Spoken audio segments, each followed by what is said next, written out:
नमस्ते अनि स्वागत छ तपाईँलाई स्टार्टस क्रिएसनमा। तपाईँले भिडियो देखेर थाहा पाइसक्नु भएको छ होला। आज चाहिँ हामी कुन चाहिँ म्युजिक बिटमा भिडियो बनाउन गइरहेको छौँ भनेर। यदि तपाईँले पनि यो म्युजिक भिडियोमा चाहिँ बिट बनाउन चाहनुहुन्छ भने हाम्रो भिडियोलाई सुरुदेखि लास्टसम्म हेर्नुहोला। र यदि हाम्रो च्यानलमा नयाँ हुनुहुन्छ भने हाम्रो च्यानललाई पनि सब्सक्राइब गरेर सपोर्ट गर्नुहोला। अब चाहिँ हामीले सबैभन्दा सुरुमा तपाईँले आफ्नो मोबाइलमा भएको क्यापकट एप्लिकेसनमा जानुपर्ने हुन्छ। क्यापकट एप्लिकेसनलाई ओपन गरिसकेपछि हामीले न्यू प्रोजेक्टमा जानेछौँ। त्यसपछि फोटोमा जानु होला। फोटोमा गइसकेपछि तपाईँले आफ्नो मोबाइलमा भएको 9वटा फोटोहरू चाहिँ सिलेक्ट गर्नुपर्ने हुन्छ है। 9वटा फोटोहरू चाहिँ सिलेक्ट गरेर एड बटनमा क्लिक गर्नुपर्ने हुन्छ। एड बटनमा क्लिक गरिसकेपछि अब चाहिँ हामी यसमा आइपुग्नेछौँ। यसमा आइसकेपछि तपाईँले सबैभन्दा सुरुमा फर्मेट चुज गर्नु होला। फर्मेटमा जानुहोस्। फर्मेटमा गइसकेपछि हामीले 9:16 को रेसियो भएको हुन्छ। त्यसलाई चाहिँ हामीले 16:9 को रेसियो राख्नुहोस्। यति गरिसकेपछि तपाईँले इमेजमा क्लिक गर्नु होला र थोरै साइडमा सार्नुहोस्। हामीसँग एडिट अप्सन रहेको छ। एडिटमा जानुहोस् र रोटेट गर्नुहोस्। तपाईँले सबै इमेजलाई चाहिँ रोटेट राख्दै जानुपर्ने छ है। किन भन्दाखेरि हाम्रो रेसियो भने 16:9 को रेसियो हो।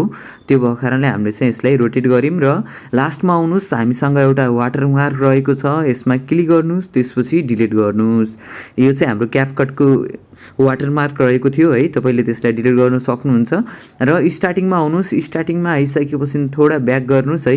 ब्याक गरिसकेपछि अब तपाईँले यसमा चाहिँ एड अडियोमा जानुपर्ने हुन्छ। एड अडियोमा क्लिक गर्नुहोस्। त्यसपछि एक्सट्र्याक्टेडमा क्लिक गर्नुहोस् र आफ्नो मोबाइलमा भएको म्युजिकलाई यसमा इम्पोर्ट गर्नुहोस्। इम्पोर्ट गरिसकेपछि हाम्रो यसमा चाहिँ म्युजिक आइसकेको छ। यदि तपाईँले पनि यो म्युजिक डाउनलोड गर्नु छ भने चाहिँ तपाईँले डिस्क्रिप्सनबाट पनि डाउनलोड गर्न सक्नुहुन्छ। यदि डिस्क्रिप्सनमा दिएको लिङ्कबाट डाउनलोड भइरहेको छैन भने तपाईँले फेसबुक अथवा टेलिग्राममा पनि मेसेज छोड्न सक्नुहुन्छ है। र अब चाहिँ हामी सबैभन्दा सुरुमा ड्युरेसन मिलाउनतर्फ लाग्नेछौँ। फर्स्ट इमेजको ड्युरेसन रहेको छ हाम्रो 1.2 राख्नु होला। 1.2 को ड्युरेसनमा है। हामीले फर्स्ट इमेजलाई चाहिँ 1.2। त्यस्तै गरेर नेक्स्ट इमेजमा क्लिक गर्नुहोस्। यसको ड्युरेसन चाहिँ तपाईँले 0.6 राख्नुपर्ने हुन्छ है। 0.6 राख्नुहोस् र त्यस्तै गरेर नेक्स्ट इमेजमा आउनुहोस्। यो इमेजको ड्युरेसन फेरि तपाईँले 1.2 राख्नुपर्ने हुन्छ। र त्यस्तै गरेर नेक्स्ट इमेजको ड्युरेसनमा आउनुहोस्। नेक्स्ट इमेजलाई तपाईँले 1.3 राख्नुपर्ने छ। 1.3 अनि त्यसपछि फेरि नेक्स्टमा आउनुहोस्। यसको ड्युरेसन फेरि तपाईँले 1.2 नै राख्नुपर्ने हुन्छ है। 1.2 र यसलाई हामीले फेरि 1.3 राख्नेछौँ। 1.3 र यसलाई फेरि हामीले 1.2 नै राख्नेछौँ। र यसमा क्लिक गर्नुहोस्। यसको ड्युरेसन चाहिँ तपाईँले 1.3 राख्नुपर्ने हुन्छ। र लास्टको इमेजमा आउनुहोस्। लास्टको इमेजको ड्युरेसन चाहिँ हामीले 1.0 राख्नुपर्ने छ। 1.0 राखिसकेपछि अब तपाईँले यसमा एनिमेसन राख्नुपर्ने हुन्छ। एनिमेसनको लागि तपाईँले थोरै ब्याक गर्नुहोस्। ब्याक गरिसकेपछि इमेजमा क्लिक गर्नुहोस् अनि त्यसपछि एनिमेसनमा क्लिक गर्नु होला। एनिमेसनमा गइसकेपछि अब चाहिँ हामीले कम्बो एनिमेसन भेट्नेछौँ। कम्बोमा क्लिक गर्नुहोस्। कम्बोमा गइसकेपछि थोरै साइडमा सार्दै जानु होला। यहाँनिर चाहिँ हामीसँग एउटा स्पाइनिङ 2 रहेको छ अथवा हामीले स्पाइनिङ टप अथवा तपाईँले टप मैले चाहिँ यसमा साउन्ड चाहिँ म्युट गरेँ है। किन भन्दाखेरि मेरो यसमा चाहिँ कपिराइट क्लेमहरू आउन सक्छ। त्यो भएको कारणले मैले यसलाई चाहिँ म्युट गरेको हो है। तपाईँले चाहिँ म्युट नगर्नु होला। मैले चाहिँ स्पाइनिङ टप 1 राख्नेछु। त्यस्तै गरेर अथवा 2 नै राख्नुहोस् ल। अनि त्यस्तै गरेर नेक्स्ट इमेजमा क्लिक गर्नुहोस्। यसमा क्लिक गरिसकेपछि तपाईँले यसमा चाहिँ बाइसेक्ट 2 राख्नुपर्ने छ। दोस्रो इमेजमा चाहिँ थोरै साइडमा सार्दै जानु होला। यहाँनिर बाइसेक्ट 2 रहेको छ। त्यस्तै गरेर नेक्स्ट इमेजमा क्लिक गर्नुहोस्। नेक्स्ट इमेजमा गइसकेपछि तपाईँले यहाँनिर वबल्स राख्नुपर्ने हुन्छ। वबल्समा क्लिक गर्नुहोस्। अनि त्यस्तै गरेर नेक्स्ट इमेजमा क्लिक गर्नुहोस्। र यहाँनिर चाहिँ हामीसँग एउटा डिस्टर्ट राइट अथवा लेफ्ट है। लेफ्ट राखिहेरौँ यसमा चाहिँ। अनि त्यसपछि नेक्स्ट इमेजमा क्लिक गर्नुहोस्। वबल राख्नुहोस्। नेक्स्ट इमेजमा क्लिक गर्नुहोस्। फेरि डिस्टर्ट लेफ्ट राख्नुहोस्। नेक्स्ट इमेजमा क्लिक गर्नुहोस्। वबल र फेरि नेक्स्ट इमेजमा क्लिक गर्नुहोस्। यसमा डिस्टर्ट लेफ्ट र लास्टको इमेजमा क्लिक गर्नुहोस्। लास्टको इमेजमा पनि हामीले वबल नै राख्नेछौँ। यति गरिसकेपछि ओके।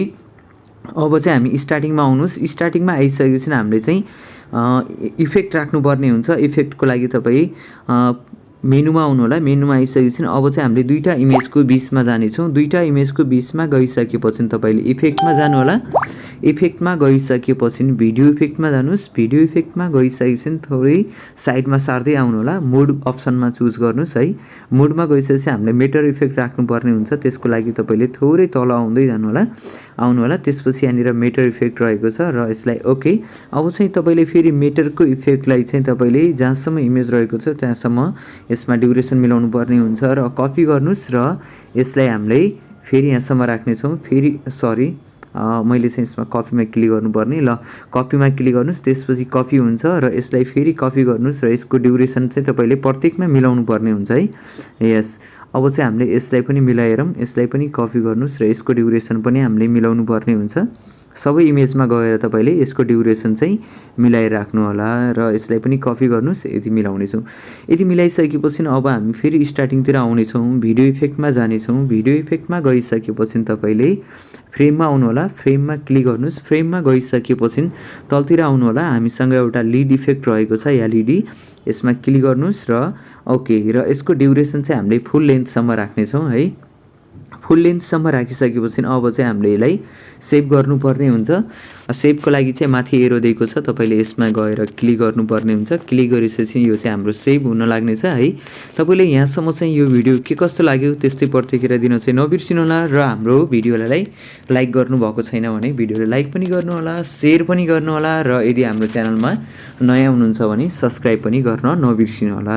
यति गरिसकेपछि तपाईँले डन बटनमा क्लिक गर्नुपर्ने हुन्छ र फेरि न्यू प्रोजेक्टमा जानुहोस्। जुन भिडियोलाई तपाईँले सेभ गर्नुभएको थियो त्यो भिडियोलाई फेरि यसमा चाहिँ हामीले एड गर्नुपर्ने हुन्छ।